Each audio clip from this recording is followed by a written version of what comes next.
আজ আমরা সেই উম্মত তাকে কোথায় নিয়ে দাঁড়িয়েছি? বিদায় বেলায় এক পবিত্র দৃশ্য মন জুড়িয়েছিল তার। হযরত আবু বকর রাদিয়াল্লাহু তাআলা আনহু এর ইমামতিতে সাহাবীরা সালাত আদায় করছেন, আর তিনি পর্দার আড়াল থেকে এই দৃশ্য দেখে মুচকি হাসেন।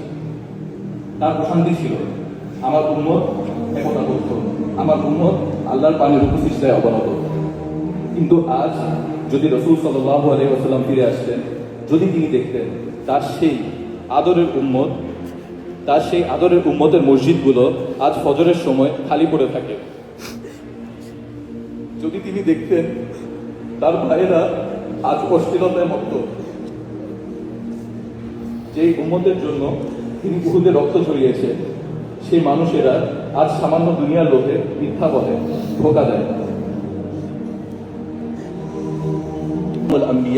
মুস্তাফা মুহাম্মদ সাল্লাল্লাহু আলাইহি ওয়াসাল্লাম